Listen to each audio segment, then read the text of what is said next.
Hello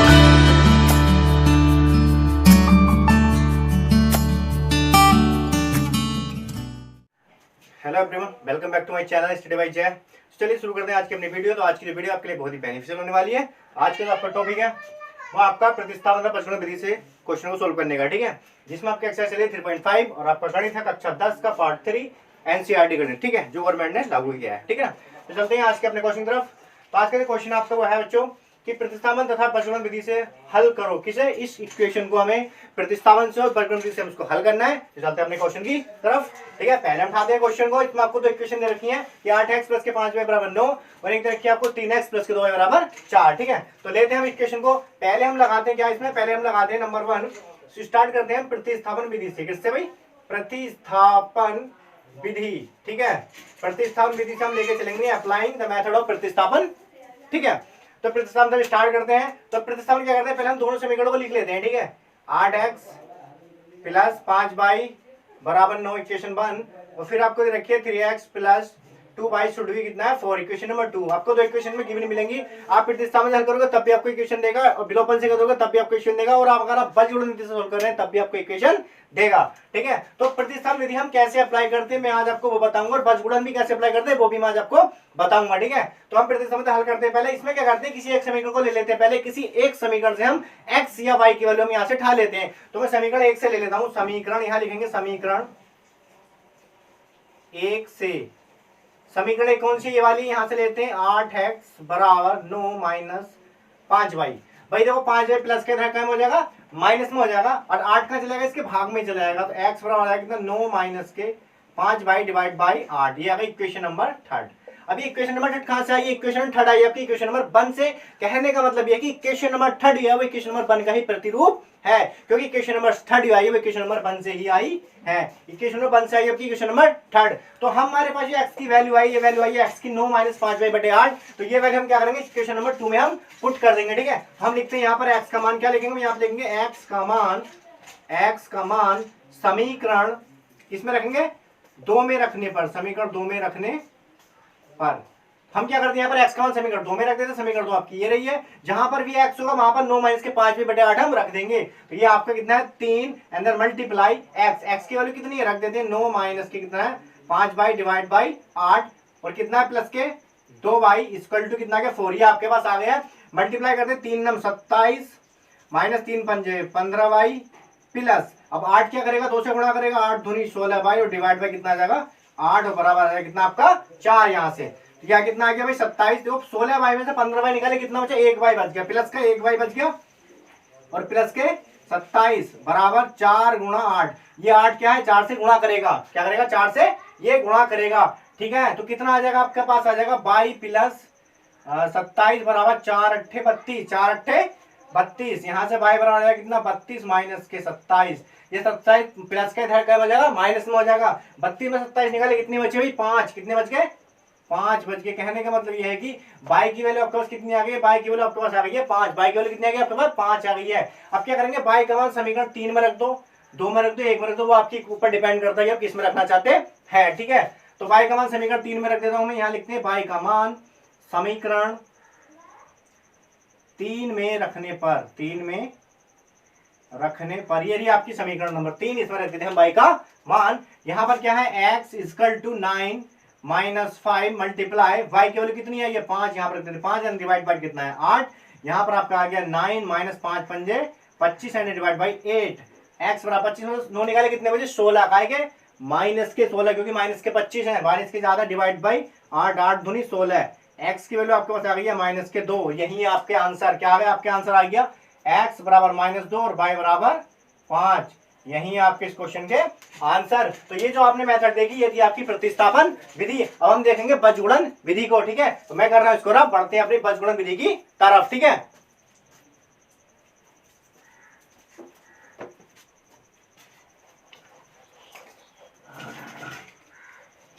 दोनों equation जैसी लिखी हुई थी मैंने वैसे की वैसी लिख रखी है, लेकिन इसमें हमें एक चीज करनी होती है, वो हम करते क्या है वो मैं आपको दिखा देता हूं। अब ये इक्वेशन आपकी 9 प्लस के था, कम हो जाएगा माइनस में, क्यों? क्योंकि पंचगण बुद्धि में एक फार्मूला होता है, इक्वेशन होती है a1x + b1y + c1 बराबर 0।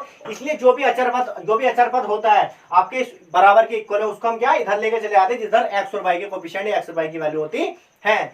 ठीक है, तो हम क्या करेंगे 8x + 5y, ये 9 प्लस के था, कम हो जाएगा माइनस के 9 = 0। ठीक है, इधर क्या बचेगा 0, ये आ गई आपकी इक्वेशन नंबर 1। ऐसे इसको इधर ले आएंगे, आ जाएगा कितना 3x + 2y - 4 बराबर 0, इक्वेशन नंबर 2। ठीक है, ये आपका 2 है, राइट। अब इक्वेशन नंबर इक्वेशन 2 आ गई। डिफरेंस कुछ नहीं है, डिफरेंस इतना था कि हम इस वाली इन संख्या को उठा के इधर ले गए तो काय में चली गई है, माइनस में चली गई है। ठीक है, अब हमारे पास इक्वेशन नंबर 1 इक्वेशन नंबर 2 हमारे पास आ गई है। अब हम क्या करेंगे, बीजगणित विधि अप्लाई करेंगे। कैसे करेंगे बता दें हम। तो ये जो आपकी चल रही है, अब जो स्टार्ट में कर रहा हूँ, ये है आपकी वज्रगुणन विधि, वज्रगुणन विधि। ठीक है बच्चों, ये आपकी बीजगणित विधि है।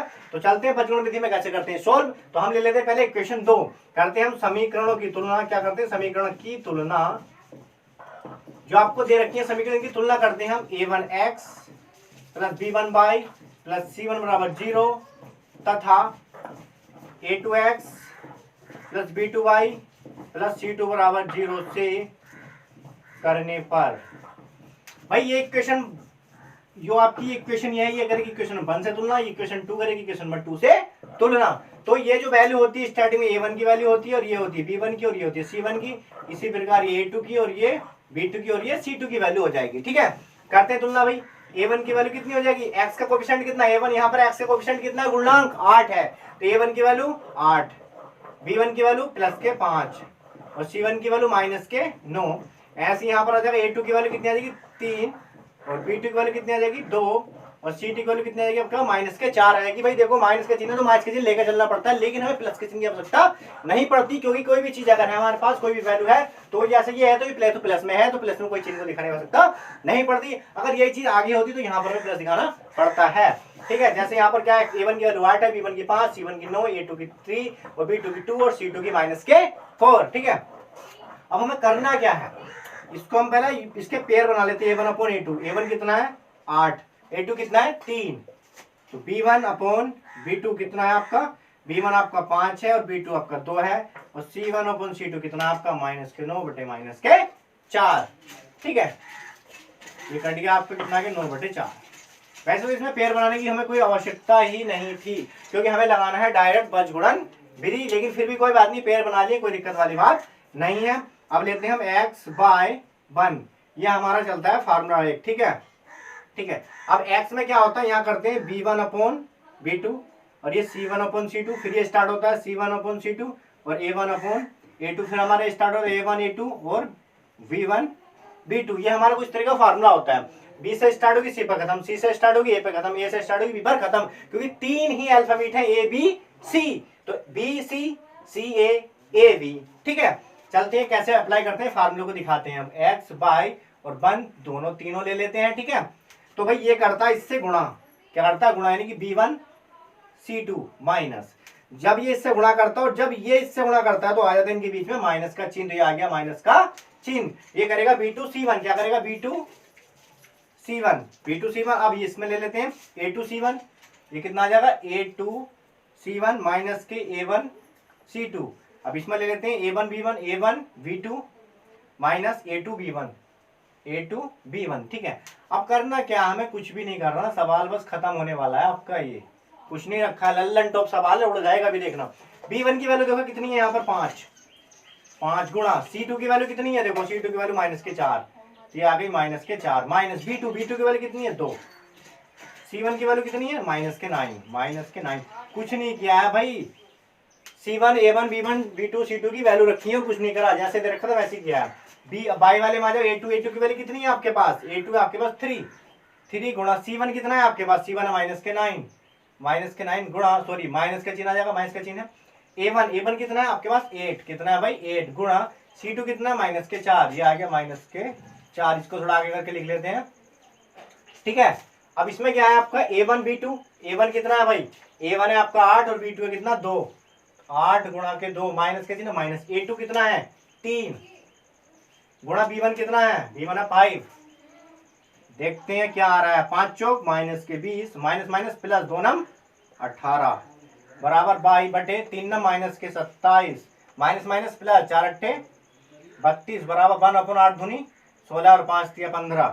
ये आ गया x/20 में से 18 निकाले माइनस के 2 22/27 में से 32 निकाले कितने बचे भाई 5 और यहाँ पर आगे कितना 16 में से 15 निकाले 1। अब क्या करते हैं हम इसकी तुलना इससे करते हैं और इसकी तुलना इससे करते हैं। तो पहले हम इसकी तुलना करते थे क्या करते हैं हम x/-2 बराबर 1 तो 2 ही का ना 2 x की वैल्यू कितनी आ गई माइनस के 2। पहले जो क्वेश्चन सोल्व किया था उसमें कितनी आई थी x की वैल्यू माइनस के 2 ही आई थी। अब करते थे इस वाले पेयर की तुलना क्या है ये y/5 बराबर 1 तो 5 ही का ना 5 y की वैल्यू कितनी आ गई आपके पास 5। यही है आपका आंसर। और हमने प्रतिस्थापन सोल्व किया था तब भी आपकी वैल्यू यही आई थी x की वैल्यू -2 आई थी y की वैल्यू 5 आई थी। हम ऐसे सोल्व किया हमने किससे बजगुणन विधि से तब भी आपकी वैल्यू इतनी आई है। मतलब कहने का मींस ये है कि आम से दोनों विधि से सेम आए हैं। तो ये थी आपकी प्रतिस्थापन और बजगुणन विधि। तो चलते हैं नेक्स्ट क्वेश्चन। आई होप कि आपकी वो समझ में आया होगा। ये आपका नेक्स्ट क्वेश्चन ठीक है भाई। क्वेश्चन बहुत लेंथी है कोई दिक्कत वाली बात नहीं है ठीक है। 2 मिनट में क्वेश्चन उड़ाएंगे देखना भाई। है क्वेश्चन नंबर 4। क्वेश्चन 1 के जितने पार्ट सब आपके कवर करवा दिए, क्वेश्चन 2 के जितने पार्ट थे वो भी आपके कवर करवा दिया और क्वेश्चन 3 एक ही पार्ट था वो भी आपको कवर करवा दिया गया है। इससे लास्ट वीडियो में जिससे पहली वीडियो डाली थी उसमें आपके क्वेश्चन 1 और 2 के दोनों पार्ट मैंने कवर करवा दिए और लिंक आपको उसका डिस्क्रिप्शन में मिल जाएगा, जाकर उसको वॉच कर लेना ठीक है। चलते क्वेश्चन नंबर 4 की तरफ। उसमें कह रहा है कि एक छात्रावास के मासिक व्यय का एक भाग नियत है तथा शेष इस पर निर्भर करता है कि छात्र ने कितने दिन भोजन लिया। जब एक विद्यार्थी ए कोई विद्यार्थी ए है जो 20 दिन भोजन करता है 1000 रुपए छात्रावास के व्यय के लिए देता है। वो 20 दिन भोजन करता है और छात्रावास के लिए 1000 रुपए पे करता है के लिए अदा करता है। जबकि एक विद्यार्थी बी है एक विद्यार्थी बी भी है जो वहीं रहता है जो 26 दिन भोजन करता है और छात्रावास के लिए 1180 रुपए अदा करता है। नियत व्यय और प्रतिदिन के भोजन का व्यय निकालना है। मतलब नियत व्यय मतलब जो देगा ही नियत है ठीक है। और प्रतिदिन के भोजन का व्यय मतलब भोजन का नियत व्यय कितना है और प्रतिदिन भोजन करने का व्यय कितना है वो हमें निकालना है। कुछ नहीं है भाई करते हैं सॉल्व क्वेश्चन को। तो यहाँ मान लेते हैं क्या करते हैं यहाँ पर माना भोजन का नियत व्यय बराबर x रुपए और प्रतिदिन क्या है इसमें प्रतिदिन के भोजन का व्यय प्रतिदिन के भोजन का व्यय बराबर कितना मानते हैं भाई 22 रुपए मान लेते हैं ठीक है। मतलब कहने का इसका नियत व्यय मानते हैं हम x रुपए और प्रतिदिन का भोजन का व्यय मानते हैं खर्च कितना 22 रुपए। अब उसने कहा है कि ए जो 20 दिन भोजन करता है ए तो 20 दिन भोजन करने के लिए दिया गया खर्च या दिया गया पैसा दिया गया व्यय या हुआ व्यय कितना है 1000 रुपए। तो यहाँ लिख देंगे 20 दिन भोजन करने में दिया गया खर्चा या व्यय। तो लिख देते 20 दिन ए जो 20 दिन भोजन करता है का खर्च ए जो 20 दिन भोजन करता है का खर्च कितना है 1000 रुपए। ए है जो 20 दिन भोजन करता है का खर्च कितना है 1000 रुपए है। तो भाई पहले तो आएगा कितना नियत क्या आएगा नियत तो भोजन का नियत व्यय लिखेंगे। नियत व्यय क्या लिखेंगे यहाँ पर नियत व्यय प्लस प्रतिदिन का व्यय प्रतिदिन का व्यय। मतलब नियत व्यय एक तो नियत व्यय लगेगा और प्लस प्रतिदिन का व्यय भी लगेगा। तो भाई नियत व्यय कितना है x रुपए प्रतिदिन का व्यय कितना है 22 रुपए। लेकिन कितने दिन भोजन कर रहा है 20 दिन भोजन कर रहा है भैया। तो 20 कर लेगा इससे गुणा बराबर कितना आ जाएगा 1000 रुपए। समीकरण 1 बनकर रेडी हो गई है। अब दूसरी शर्त में क्या कह रहा है वो कह रहा है कि बी जो 26 दिन भोजन करता है तो 26 दिन भोजन करने का खर्च 26 दिन भोजन करने का खर्च कितना है भाई 1180 रुपए। तो फिर भाई कंडीशन चलेगी कि नियत व्यय क्या चलेगा भाई नियत व्यय प्लस प्रतिदिन क्या लिख चलेंगे प्रतिदिन का व्यय प्रतिदिन का व्यय बराबर कितना है टोटल 180। तो नियत व्यय कितना है x रुपए प्रतिदिन का व्यय कितना है 22 रुपए लेकिन दिन कितने हैं 26 यानी कि 26 बाई बराबर 1180। समीकरण नंबर 2 समीकरण आपके पास आ गई। इसका मतलब कि सवाल बन गया लल्लन टॉप। अब सवाल लल्लन टॉप बन गया उड़ाने का है हमारा काम। बस ऐसे क्वेश्चन में क्या तो लेंथी क्वेश्चन होते हैं उनमें क्या करना होता है सिर्फ में इक्वेशन फाइंड आउट करनी है। अगर इक्वेशन फाइंड आउट के पास हो गए तो सवाल में कुछ रखा है 2 मिनट में सवाल को उड़ा देना है फिर कुछ नहीं रखा ठीक है। चलते क्वेश्चन को कैसे करना सोल्व। इसमें भी x है इसमें भी x है दोनों की x की वैल्यू क्या बराबर क्या करेंगे समीकरण में समीकरण को घटाने पर हम इसको कट कर देंगे यहाँ पर, ठीक है। तो चलते हैं क्या करते हैं, समीकरण को समीकरण 2 को घटाने पर हम कर देते हैं इसको कट। तो यहाँ लिखेंगे समीकरण 1 में से समीकरण 2 को घटाने पर यहाँ कर देंगे कि इसको हम कट कर देंगे। समीकरण 1 लिख लेते कितनी है, x plus 20 and then should be 1000 equation 1, और आपकी इक्वेशन 2 है x प्लस के 26 and then should be 1180, right. क्या करने पर काटा हमने, घटाने पर काटा। मैंने आपको पिछली से लास्ट वीडियो में जितनी पहली वीडियो में डाली है नोट्स वीडियो मैंने जैसे आपको अपलोड किए यूट्यूब पर, तो मैंने उसमें हर वीडियो में आपको बताया कि भाई यहाँ पर अपोजिट जिनका खेल होता है, अपोजिट जिनका प्ले होता है, कुछ नहीं होता है। यहाँ पर प्लस है माइनस है, प्लस है माइनस है, प्लस है माइनस हो जाएगा। अपोजिट चिन्ह लेके हम इसमें चलते हैं, कहने का मतलब कि विपरीत चिन्ह लेके हम इसमें चलते हैं। तो देखो भाई ये माइनस का ये प्लस का दोनों कैंसिल आउट हो गए हैं। अब ये कितने का, माइनस के 26 भाई, और ये कितने का, प्लस के 20 भाई। 26 में से 20 भाई निकाले, कितने बच गए आपके, माइनस के 6 भाई। तो ये आ गया आपका माइनस के 6 भाई। एंड देन शुड बी 1180 में से 1000 निकाला, कितने बच गए, 180। काय का बचा, माइनस का, क्योंकि माइनस का ज्यादा है तो माइनस से माइनस कैंसिल आउट हो गया। आपके पास आ गया 6 बाई बराबर 180, और 6 से काट देंगे 6 3 18 और 6 0 0। तो बाई की वैल्यू कितनी आ गई, 30 रुपए आपके पास बाई की वैल्यू आ गई। तो बाई का मान करेंगे हम समीकरण 1 में या समीकरण 2 में, जिसमें आपका मन करे आप उसमें वैल्यू को रख सकते हैं। हम देखेंगे बाई का मान समीकरण 1 में रखने पर, यहां लिख देते हैं बाई का मान समीकरण 1 में रखने पर क्या करेंगे, समीकरण 1 में इसको वैल्यू को कर देंगे, पुट कर देंगे भाई। समीकरण नंबर 1 में लिखते हैं, समीकरण नंबर 1 आपकी ये वाली है। चलते हैं x प्लस 20 गुणा में कितना है बाई की वैल्यू कितनी है आपके पास, 30 बराबर कितना है भाई, 1000। x बराबर x प्लस कितना हो जाएगा भाई, 20 कितने होते हैं 60 यानी कि 600 बराबर 1000। x बराबर कितना है कि 1000 माइनस के 600, और ये आपके पास आ गया कितना, 400। कितना आ गया भाई, 400 आ गया आपके पास। कितना आ गया, 400, यानी कि x की वैल्यू कितनी आ गई, 400। कहने का मतलब है कि भोजन का नियत व्यय जो है वो है आपका 400 रुपए, लेकिन प्रतिदिन का व्यय जो है वो है आपका ओनली 30 रुपए। अगर आप प्रतिदिन के हिसाब से अगर आप भोजन करते हैं तो सिर्फ आपको 30 रुपए पर डे पे करने पड़ेंगे। अगर आप फिक्स होकर भोजन करते हैं कि हमें 26 दिन 20 दिन भोजन करना है, तो उसमें वो आपके इस भोजन को भी, इस पैसे को भी वो ऐड करके आपसे पैसे लेगा। तो यही थे आपके इस क्वेश्चन के आंसर। ये आ गया आपका क्या, नियत व्यय, प्रतिदिन का खर्च कितना है, और प्रतिदिन का खर्च कितना है, और ये आपका नियत व्यय आपका यहाँ पर आ गया 400, और आपका प्रतिदिन का आ गया 300। तो आई होप कि आपके क्वेश्चन आया होगा। अगर आपने हमारे चैनल को सब्सक्राइब नहीं किया तो गाइस जल्दी से जाकर चैनल को सब्सक्राइब कर लो यार, और वीडियो को लाइक कर दो, कमेंट करो, शेयर करो, फायर कर दो एकदम, ठीक है। चलते हैं अपने नेक्स्ट क्वेश्चन की तरफ। का नेक्स्ट क्वेश्चन इसका, ठीक है, क्वेश्चन नंबर 4 का सेकंड पार्ट है। सारे पार्ट करवा के जाऊंगा आज, ठीक है। तब तक भाई जाना नहीं है कहीं भी, वीडियो पूरा वॉच करके आना है, ध्यान रखना, ठीक है। पूरी वीडियो वॉच करनी है। आज पूरा चैप्टर जो आपका जो आपकी एक्सरसाइज 3.5 पूरी हल करके जानी है, ध्यान रखना, ठीक है। उससे पहले जाना, और भैया अपने हाथ में कॉपी और पेन लेकर चल लो, और चैनल को सब्सक्राइब नहीं किया तो चैनल को सब्सक्राइब कर ले, एकदम रेपिड फायर कर दो, वीडियो को लाइक करो, कमेंट करो, शेयर करो, एकदम रेपिड फायर करो, सब में पूछा दो, ठीक है। चलते हैं नेक्स्ट क्वेश्चन की तरफ आपने, ठीक है। क्वेश्चन नंबर 4 के सेकंड पार्ट में कह रहे हैं कि एक भिन्न 1/3 हो जाती है जब उसके अंश से 1 घटाया जाता है। भाई कोई भिन्न कैसी होती है, x बटे वाई तो होती है, 1/2 1/3 ये तो भिन्न होती है, लेकिन यहाँ पर हमें x y का खेल चलता है। तो भिन्न क्रम न मानिए x बटे वाई, क्योंकि अंश बटे हर न्यूमरेटर बटे डिनोमिनेटर, ठीक है। तो कह रही कोई भिन्न है, जैसे कि x बटे वाई भिन्न है, उसके अंश में 1 घटा दें, यानी कि x - 1 और बटे बाई घटा दे तो भिन्न 1/3 नहीं आती। सिंपल सा, कुछ नहीं है, लल्लन टुप सवाल है। करते हैं सोल्व। यहां कर लेते हैं क्या, माना भिन्न का अंश बराबर कितना है, x, और हर कितना मानेंगे हम, बाई। तब भिन्न कितनी आएगी भाई, x बटे बाई। भाई भिन्न होती है अंश बटे हर, यानी कि x बटे बाई। तो प्रथम शर्त में क्या कह रहा है, हम लिखते हैं यहाँ पर प्रथम शर्तानुसार। प्रथम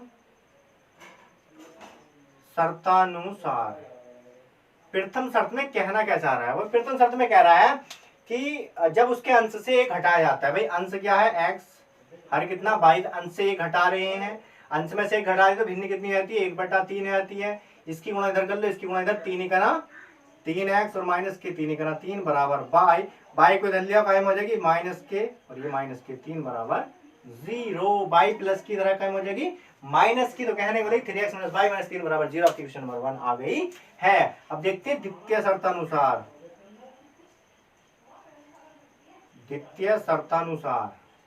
भाई द्वितीय शर्त में क्या कह रहा है, वो कह रहे और वह 1/4 हो जाती है जब हर में 8 जोड़ दिया जाता है। जब हर में हम 8 जोड़ेंगे तब।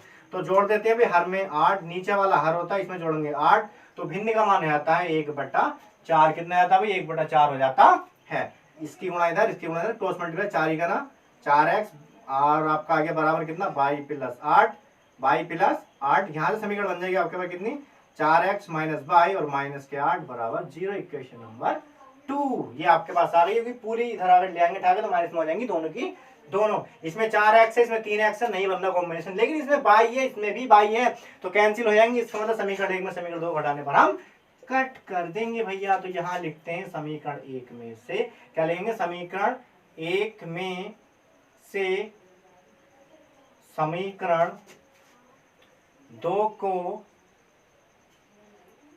घटाने पर कट कर देंगे। भी लिख लेते हैं समीकरण 1, 3x - y - 3 बराबर 0 समीकरण 1।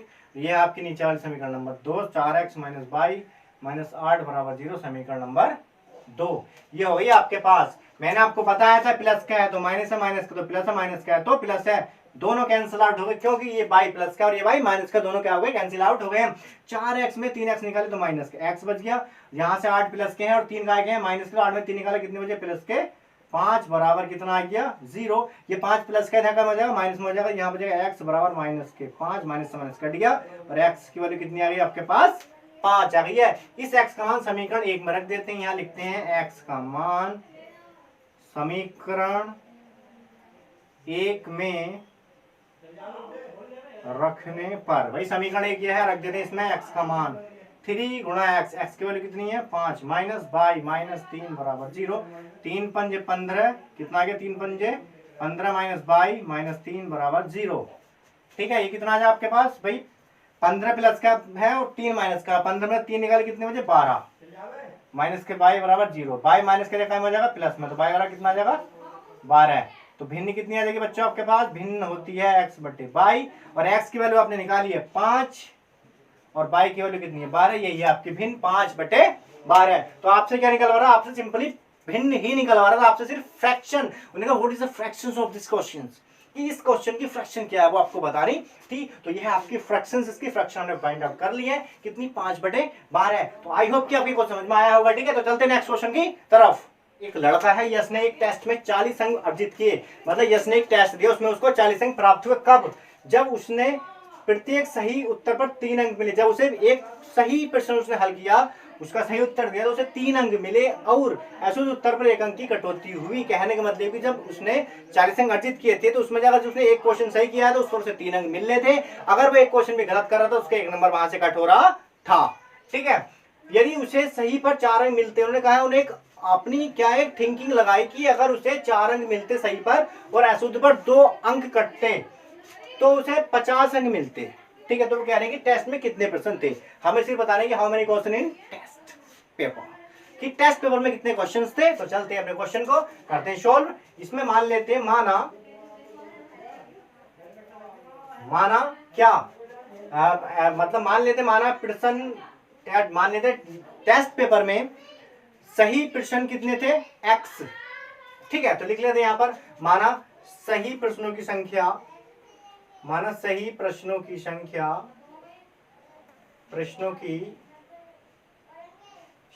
बराबर x, और गलत प्रश्नों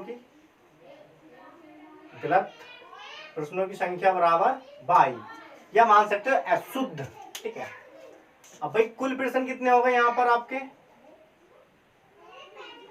भाई सही और गलत, यही तो होंगे सही और गलत, x प्लस के बाई। टोटल प्रश्न हुए कितने, x प्लस के बाई हो गए आपके पास सारे के सारे क्वेश्चंस। ठीक है, अब क्या कहना चाह रहा है, वो कह रहे हैं कि यश ने एक टेस्ट में 40 अंक अर्जित किए, जबकि उसे प्रत्येक सही उत्तर पर 3 अंक मिले। प्रश्नानुसार चलते हैं भाई, प्रश्नानुसार, हमें क्वेश्चन को ज्यादा बड़ा नहीं करना है, हम इसको शॉर्ट में हल करेंगे। ठीक है, वो कह रहे हैं कि 40 अंक अर्जित किए, जबकि उसे प्रत्येक सही उत्तर के लिए 3 अंक मिले। सही उत्तर के लिए कितने अंक मिले, 3, लेकिन सही उत्तर के लिए हमारे पास कितने अंक है, x। यह लिख लेते हैं सही उत्तर के लिए अंकों की संख्या, सही उत्तर के लिए। ठीक है, सही उत्तर के लिए अंकों की संख्या। ठीक है, सही उत्तर के लिए अंकों की संख्या कितनी है, x है। तो यहाँ पर कितना है, सही कितने की है 4, यानी कि 4x। सॉरी 4 नहीं 3x, कितने करे हैं भाई 3x, और गलत कितने गिने हैं 1 बाई, तो कितने अंक मिले उसको 40, यानी कि 3x माइनस बाई बराबर 40 इक्वेशन 1। फिर क्या कह रहा है, फिर कह रहा है कि यदि सही पर 4 अंक मिलते, कितने अंक मिलते सही पर 4, यानी कि 4x, और 2 अंक कट जाते तो कितने आते भाई 50, 2 दूनी 4, 2 एकना 2, 2 25 50, यानी कि 2x माइनस वाई बराबर आ गया 25, इक्वेशन नंबर 2। ये 2 इक्वेशन आपके पास निकल के यहाँ से आ गई हैं। मैंने वो सब नहीं लिखा है जो लिखते हैं हिंदी बिंदी में, ठीक है। ये आपका 2 इक्वेशन आ गए, इक्वेशन 1 इक्वेशन नंबर 2, बाई वाई दोनों के पद हैं इसमें बराबर। उसने कहा है कि यदि उसे सही प्रश्न पर, इस सही प्रश्न को मतलब उन्हें सही उत्तर पर उसे कितने मिलते, सही प्रश्न का अगर सही उत्तर देता उसको 4 अंक मिलते और गलत पर उसके 2 अंक कट जाते, तो भाई सही पर कितने x है तो 2 यानी कि 4x, गलत पे कितने हैं 2 तो 2 यानी कि 2 भाई ज्यादा, मतलब अगर उत्तर सही है तो अंक बढ़ेंगे, अगर कट रहे हैं तो घटेंगे ना, तो घटा रहे इसलिए लगाया है इसमें, ठीक है। तो अंक कितने मिले इसको 25। समीकरण 1 में समीकरण 2 घटा देते हैं, यहाँ पर लिख देते हैं समीकरण 1 में से समीकरण 2 को घटाने पर, मैंने हिंदी क्यों नहीं लिखी क्योंकि मैं प्रश्न के अकॉर्डिंग चल रहा हूँ, जैसे प्रश्न में कह रहा हूँ वैसे का वैसे ही कर रहा हूँ, ठीक है। लिख लेते हैं समीकरण 1 कितनी है 3x माइनस बाई बराबर 40 equation 1, and then 2x minus y should be 25 equation number 2। भैया प्लस का है माइनस का है, प्लस हो गया, माइनस का है प्लस का माइनस हो गया, दोनों क्या हो कैंसिल आउट हो गए। 3x में 2x निकाले कितना बचा 1x बच गया, बराबर कितना बचा 40 में से 15 25 निकाले कितना बचा 15। कहने का मतलब यह है कि भाई आपके पास x की वैल्यू आ गई है कितने 15, ठीक है। यानी कि कहने का मतलब यह है कि कितने हैं भाई सही उत्तर के लिए उसे अंक कितने मिले 15, ठीक है। तो 15 क्या संख्या उसकी, सही प्रश्नों की संख्या कितनी आ गई 15 आ गई है। अब हम निकालते हैं गलत की, तो x का मान रख देते हैं समीकरण 1 में या फिर 2 में, क्या लिख देते हैं x का मान समीकरण 1 में रखने पर, x का मान समीकरण 1 है कि आपके पास 3 गुणा x की वैल्यू कितनी 15 माइनस बाई बराबर 40, 15 थी कितने हो गए 45 और माइनस बाई बराबर 40, ये माइनस का इधर क्या हो जाएगा आपका प्लस का, इधर क्या बचेगा 45, 4 इधर क्या हो जाएगा आपका माइनस में, यहाँ बचेंगे कितने 5, तो बाई बराबर कितने आ गए 5। तो भाई ये बताओ कुल क्वेश्चंस कितने हो गए। उसने कहा है कि ये बताओ कि क्वेश्चन जो है आपके वो कितने हैं, टोटल क्वेश्चन हमें उसको बताने हैं कि टोटल प्रश्नों की संख्या कितनी है हमारी, हमें वो बतानी है, ठीक है।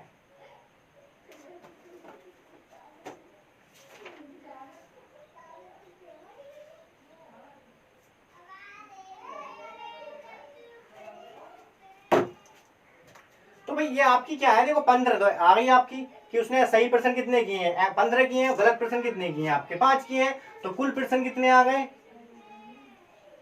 कुल प्रश्न कितने थे x प्लस बाई, x की वैल्यू 15 और y की वैल्यू 5, टोटल प्रश्न कितने थे 20 थे। तो उसने ये पूछा कि बताओ टोटल प्रश्न कितने थे 20 थे। हमने यहाँ पर माना सही उत्तर के लिए उसे कितने अंक मिले x में, आप कह सकते हैं कि माना सही प्रश्नों की संख्या भी आप यहाँ पर कर सकते हैं कि माना सही प्रश्नों की संख्या कितनी है। भाई जब प्रश्न सही किए तो इसका मतलब है कि सही प्रश्न के लिए उसको कितने उत्तर मिले हैं, सॉरी कितने नंबर मिले हैं 4 मिले हैं। तो आप चाहो तो इसको यहाँ से रफ भी कर सकते हो, लिख भी सकते हो, कोई प्रॉब्लम नहीं आने वाली है।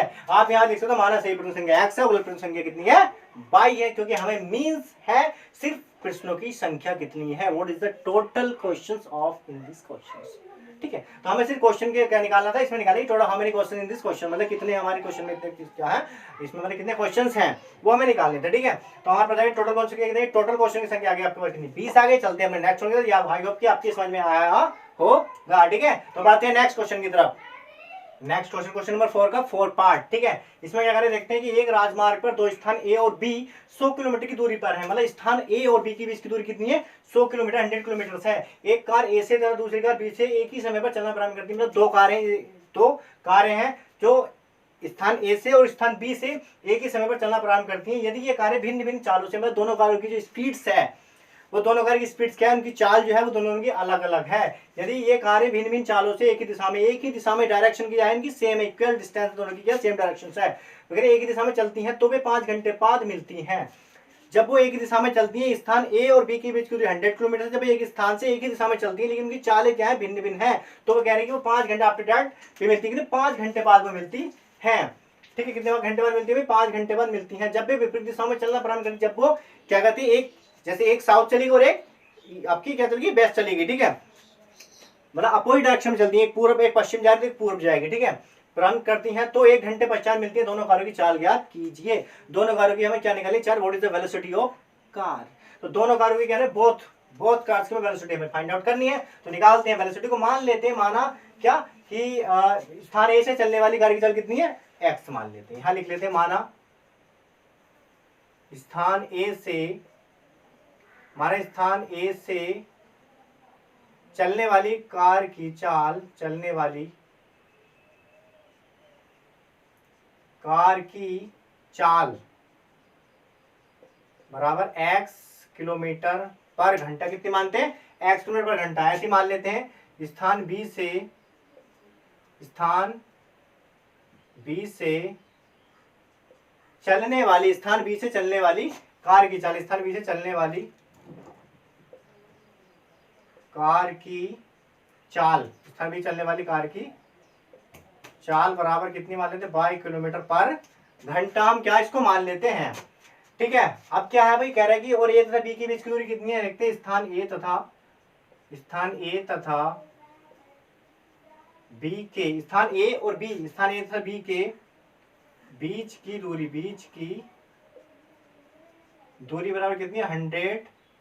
बी के बीच की दूरी कितनी है, 100 किलोमीटर। से अब क्या करते हैं, हमसे क्या कह रहा है वो, उसने कहा है कि जब क्या है कि यदि ये कारें भिन्न भिन्न चालों से एक ही दिशा में चलना प्रारंभ करती हैं, तो जब एक ही दिशा में चलना प्रारंभ करती हैं, तो यहाँ लिखेंगे जब, क्या लिखेंगे, यहाँ लिखेंगे जब एक ही दिशा में चलना प्रारंभ करती हैं। जब एक ही दिशा में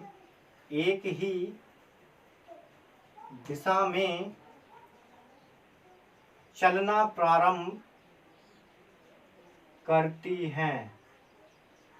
हैं तो कब मिलती हैं वे, 5 घंटे बाद। तो वे 5 घंटे पश्चात, यानी 5 घंटे पश्चात यानी बाद, तो 5 घंटे पश्चात मिलती हैं। कहने का मतलब कि जब वो एक ही दिशा में एक सेम डायरेक्शन में चलना प्रारंभ करती हैं तो वे 5 घंटे के बाद मिलती हैं। इसका मतलब कितना था, 5x और माइनस के 5 22 = 100। 5 × 5 5 × 5 और 5 दूनी 10, 5 0 0, x माइनस के y बराबर आ गया 20। Equation number 1। भाई जब सेम डायरेक्शन में जा रही है तो क्या है, दूरी तो घटेगी ना। भाई सेम डायरेक्शन में जा रही है, सपोज दैट कि ये राजमार्ग ए है और ये राजमार्ग बी है, ये है दो राजमार्ग, एक राजमार्ग ए है, एक राजमार्ग बी है। अब यहाँ पर भी क्या है भाई आपकी दोस्तों, एक गाड़ी खड़ी है आपकी, ठीक है, ये भी कोई गाड़ी खड़ी है। अब यहाँ पर क्या आपकी, ये भी कोई गाड़ी खड़ी है, ठीक है। अभी दोनों चलेंगी क्या, इनकी डायरेक्शन क्या सेम है, इस तरीके से ये चल रही हैं, एक ही मतलब क्या सेम डायरेक्शन में। कहाँ चल रही है ये जा रही है आपकी सेम डायरेक्शन में, ठीक है, एक सेम दिशा में ये जा रही हैं, ठीक है। तो सेम डायरेक्शन में मतलब क्या, इनके बीच की दूरी कितनी है, 100 किलोमीटर है। 100 किलोमीटर इनके बीच की दूरी है। जब ये कार ए यहाँ से एक स्थान ए से चलेगी और एक कार स्थान बी से चलेगी, तब इसकी कोई वेलोसिटी होगी, इसका कोई वेग होगा, कितना होगा, जैसे सपोज दैट कि 10 किलोमीटर प्रति घंटे की स्पीड से चल रही है, ये भी चल रही है 15 किलोमीटर प्रति घंटे की स्पीड से। मतलब उन्होंने कहा कि दोनों की चालें अलग अलग है, तो हो सकता है इसकी 10 हो, इसकी 15 हो, ठीक है। अब जब ये इसकी तरफ जाएगी तो कम से कम 10 घंटे में तो यहाँ पूछेगी, लेकिन इतना ही आ गया, 10 घंटे ये भी चलेगी तो ये कितना पूछेगी, 150 किलोमीटर, ये कितनी पूछेगी, 100 किलोमीटर। लेकिन इनके बीच की दूरी तो कम होगी ना, क्योंकि ये कार यहाँ से यहाँ तक चली 100, फिर ये कार यहाँ से यहाँ तक चली कितना, 150, लेकिन यहाँ से यहाँ तक की दूरी कितनी हो गई, 250, लेकिन 100 इसने कवर कर ली तो दूरी कितनी बची, 150। तो दूरी तो घट रही है ना, इसलिए करते हैं हम 5x - 5y बराबर 100। इसलिए मैंने क्या करा, दूरियों को घटाया है, ठीक है। जब हम चलते विपरीत एक अपोजिट डायरेक्शन में चलते तो हमारी दूरी क्या होती, जुड़ जाती है। क्योंकि भाई अगर ये अभी ए है और ये बी है, इनकी बीच की दूरी 100 किलोमीटर से, अब ये वाली कार इधर चलेगी और ये कार इधर चलेगी, दोनों की डायरेक्शन क्या है, अलग अलग है। 100 किलोमीटर की दूरी तो इनके बीच में है ही। सपोज दैट यहाँ से इधर ये चलेगी कितना, 100 चली और ये चली 150, तो 100 तो ऑलरेडी था पहले, 100 ये हो गया कितने, 200, 150 ये कितना हो गया, 350। तो दूरी क्या हुई, बढ़ी भाई, बढ़ी नहीं बढ़ी, दूरी तो बढ़ी ना, बस तो सेम भाई है। जब अपोजिट डायरेक्शन में चलते हैं दूरी क्या करते हैं, जोड़ देते हैं, स्पीड्स को जोड़ देते हैं, उनकी जो वेलोसिटी होती है उसको हम जोड़ देते हैं, ठीक है। अब लिख देते हैं, जब विपरीत दिशा में चलना प्रारंभ करती हैं, जब विपरीत दिशा में चलना प्रारंभ करती हैं, क्या करती है, जब विपरीत दिशा में चलना प्रारंभ करती है तो 1 घंटे बाद मिलती है। कब मिलती है भाई, 1 घंटे बाद। तो यहां लिख लें, तो 1 घंटे बाद, 1 घंटे बाद मिलती हैं, 1 घंटे बाद मिलती हैं। इसका मतलब यह है कि जो पहली वाली गाड़ी है जो राजमार्ग ए से चल रही है उसकी स्पीड ज्यादा है, तभी तो वो 1 घंटे बाद दोनों आपस में मिल गई हैं। ठीक है, तो यहां से चलेंगे हम क्या, तो करें जब वे क्या विपरीत दिशा में चलना प्रारंभ करती हैं तो वे 1 घंटे पश्चात मिल जाती हैं, 1 घंटे पश्चात क्या होती है, वे मिल जाती हैं। ठीक है भाई, चलते हैं x प्लस वाई बराबर 100, लेकिन बीच की दूरी कितनी है उनकी, सेम जो हमने मानी 100 ही मानी है। तो उसकी चाल कितनी है x, उसकी चाल कितनी है y, तो दोनों कर दिया मैंने प्लस, यानी कि x प्लस वाई बराबर 100। ये क्वेश्चन नंबर कितनी आ गया आपके पास, 2 यहां पर आ गई है।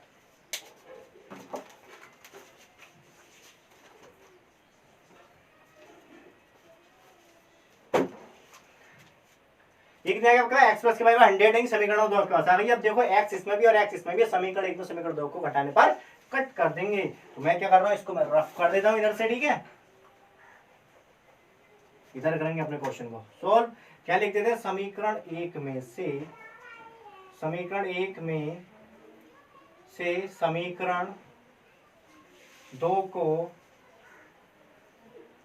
घटाने पर कट कर देते हैं। समीकरण 1 लिखते हैं कितनी, x माइनस वाई बराबर 20 और x प्लस वाई बराबर 100, इक्वेशन 1 एंड देन इक्वेशन 2। ये प्लस का माइनस, माइनस का प्लस का माइनस, माइनस प्लस का माइनस, दोनों कैंसिल हो गए। माइनस के माइनस के कितने हो गए, माइनस के 2 बाई 100 में से 80 निकाला, कितने 20 निकाला, माइनस के 80 डिवाइड माइनस माइनस कट गया आपका। ठीक है, यहाँ बचा आपका 2 से काटोगे 80 कितनी बार कटेगा, 40 बार। तो y की वैल्यू आ गई कितनी, 40 किलोमीटर पर घंटा। कितनी आ गई, 40 किलोमीटर पर घंटा। y का मान रख देते हैं समीकरण 1 में, यहां लिख देते हैं y का मान समीकरण 1 में रखने पर y का मान रखते हैं समीकरण 1 में, x माइनस वाई, y की वैल्यू कितनी 40 बराबर 20, x बराबर कितने का 20 प्लस के 40, ये माइनस कर इधर का हो जाएगा प्लस कर, कितनी आ गई 60। तो x किलोमीटर पर घंटा।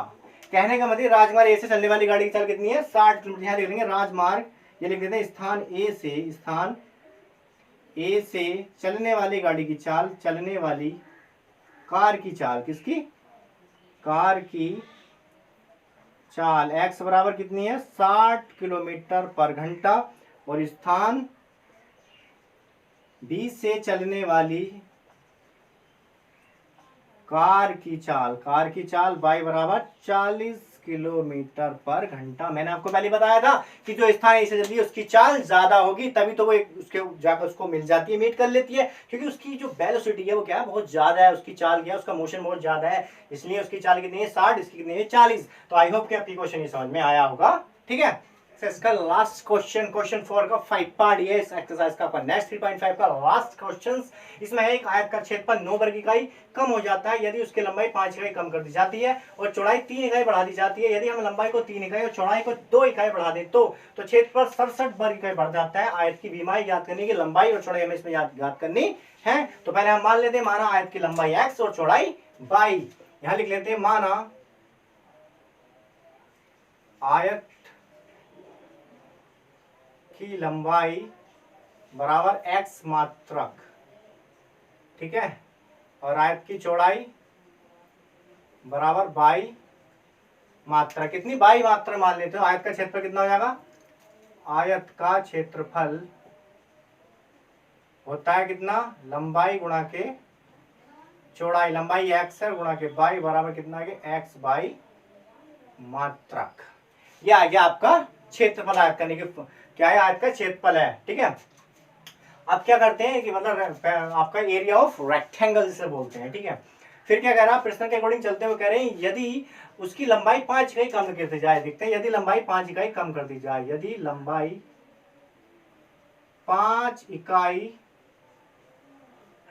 कम कर दी जाए तो कितनी हो जाएगी, x माइनस 5 मात्रक। और क्या कह रहे हैं, और चौड़ाई 3 इकाई बढ़ा दी जाए, चौड़ाई 3 इकाई बढ़ा दी जाए, चौड़ाई 3 इकाई बढ़ा दी जाए तो कितने आएगा, 22 प्लस के 3 मात्रक।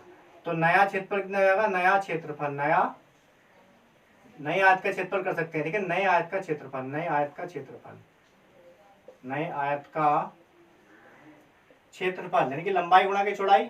लंबाई कितनी है x-5, चौड़ाई कितनी है y+3। इसे कर लेते हैं सोल्व। x की गुणा होगी y में तो x बाई माइनस के सॉरी प्लस के 3x और माइनस के 5 बाई माइनस के 15, ये आ गई आपके पास। ठीक है, अब उसने कहा कि आयत का क्षेत्रफल 9 वर्ग इकाई कम हो जाता है, तो आयत के क्षेत्र में आई कमी। तो ठीक है, यहां लिखेंगे आयत के क्षेत्रफल में आई कमी, आयत के क्षेत्रफल में आई कमी, आई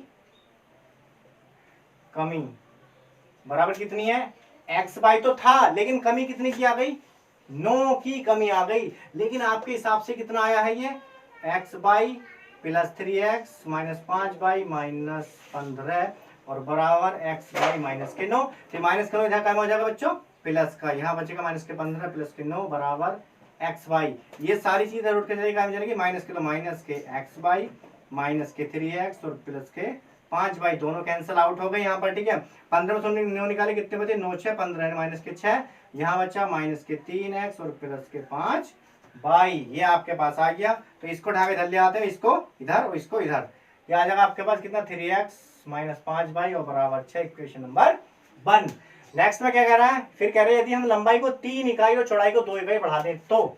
ठीक है, तो बढ़ाते हैं भाई, लंबाई को कितना, 3 इकाई बढ़ाने पर, यहां लिखेंगे लंबाई को 3 इकाई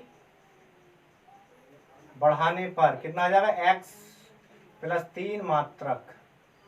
और चौड़ाई को कितना बढ़ा रहे हैं हम बच्चों, यहाँ पर चौड़ाई को कितना बढ़ा रहे हैं, चौड़ाई को बढ़ा रहे हैं 2 इकाई, कितना 2 इकाई, तो y प्लस के 2 मात्रक। ठीक है भाई, चौड़ाई बाई माइन, तो चौड़ाई को कितना बढ़ा रहे, बाई बढ़ा 2 बढ़ाए तो y प्लस 2। तो नए आयत का क्षेत्रफल कितना आ जाएगा, नए आयत का क्षेत्रफल, नए आयत का क्षेत्रफल यानी कि x प्लस के 3 यानी कि लंबाई गुणा के चौड़ाई, और चौड़ाई कितनी है आपकी y प्लस 2, गुणा कर दो इसकी इसमें, x बाई प्लस के 2x प्लस के 3 बाई और 3 दूनी 6। लेकिन भाई उसमें कह रहा है कि जब इतना हम करते हैं तो क्षेत्रफल 67 वर्ग इकाई बढ़ जाता है, तो आयत के क्षेत्र में आई बढ़ोतरी या वृद्धि, आयत के क्षेत्र में वृद्धि, आयत के क्षेत्रफल में वृद्धि कितनी है भाई, x बाई प्लस के 67, मतलब बढ़ गया है। पहले कम हो रहा था देखो, लेकिन अब बढ़ गया है। हमारे हिसाब से कितना आया है, हमारे हिसाब से x बाई प्लस के 2x और प्लस के 3 बाई और प्लस के 6 बराबर कितना आ गया, x बाई प्लस के 67। अब ये वाला प्लस का इधर ले आ जाएगा माइनस, मतलब x बाई माइनस के x बाई और प्लस के चल रहा है आपका 2x प्लस 3 बाई और इधर बराबर कितना 67। ये 6 इधर जाकर काम हो जाएगा माइनस में, और ये x बाई इधर काम हो जाएगा माइनस में। ठीक है, तो 67 में से 6 निकाले कितना बचा, 61। यहाँ x बाई से x बाई कट गया, यहाँ बचा कितना 2x प्लस के 3y बराबर 61, इक्वेशन नंबर 2। कहने का मतलब ये कि आपके पास 2 इक्वेशन आ गई, एक आ गई आपके पास कितनी 3x माइनस 5y बराबर 6 और एक आ गया आपका 2x प्लस के 3y बराबर 61। तो मैं इसको कर दे रहा हूँ रफ, इधर करते हैं क्वेश्चन को सोल्व। ठीक है, अब देखो इक्वेशन में हमारी बराबर तो है नहीं, यहाँ 3x है और यहाँ 2x है, तो समीकरण 1 में 2 से गुणा कर दो, समीकरण 2 में 3 से। क्यों, इसमें आप अगर 2 से गुणा करोगे तो 2 तिया 6x, इसमें आप 3 से गुणा करोगे तो 3 दूनी 6x, दोनों के वैल्यू करेंगे x के मान बराबर हो जाएंगे। तो यहाँ लिख देंगे समीकरण 1 में, यहाँ लिखेंगे समीकरण 1 में किससे करिए, 2 से, तथा समीकरण 3 में 3 से गुणा करके घटाने पर। ठीक है, तो करते हैं गुणा भी, 2 तिया 6x और माइनस 2 पंजे 10 और 2 छंग 12, समीकरण 1 में गुणा करिए इससे 2 से। अब समीकरण 2 में कहा से करिए 3 से, तो 3 दूनी 6x और 3 तिया 9y और 3 ही करना 3, 3 छंग 18, 183 आ गया आपका। ये गुणा करिए आपने 3 से, माइनस माइनस माइनस दोनों कैंसिल हो गए, 9 और 10 कितने हो गए, माइनस के 19 बाई, यहाँ से कितने, 3 में से 2 का 1 बचा, यहाँ से 8 में से 7, यहाँ से आ गया 1, तो 19 नमा कितने होते हैं, माइनस से माइनस कटे 19 नमा 171, बाई के वैल्यू कितनी आ गई 9 मात्रक। कहने का मतलब ये लंबाई कितनी आ गई आपकी, चौड़ाई कितनी आ गई 9 मात्रक। बाई का मान रख देते हैं समीकरण 1 में, यहाँ लिख देते हैं बाई का मान समीकरण 1 में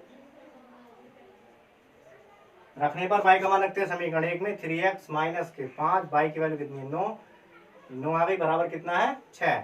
तो 3x माइनस के 9 पंजे कितने हो गए भाई 45 बराबर 6। 3x बराबर कितने 6, ये माइनस कर क्या हो जाएगा प्लस में हो जाएगा। तो 6 5 करेगी आ गया आपका 51। 17 कितने होते हैं 51, कितने 51। कहने का मतलब कि x बराबर कितना 17 मात्रक। तो आपके पास लंबाई आ गई 17 मात्रक और चौड़ाई आपके पास आ गई है कितनी 9 मात्रक। यही आपके इस क्वेश्चन का आंसर। आई होप कि आपके क्वेश्चन समझ में आया होगा। तो मिलते हैं नेक्स्ट वीडियो में, तब तक के लिए पढ़ते हैं स्टेप बाय स्टेप के साथ। और अगर चैनल को सब्सक्राइब नहीं किया तो चैनल को सब्सक्राइब कर दो, वीडियो को लाइक कर दो, कमेंट को शेयर करो, रेविट फायर कर दो दबा के, ठीक है। तो मिलते हैं नेक्स्ट वीडियो में, तब तक सीखते हैं स्टेप बाय स्टेप के साथ। जय हिंद जय भारत।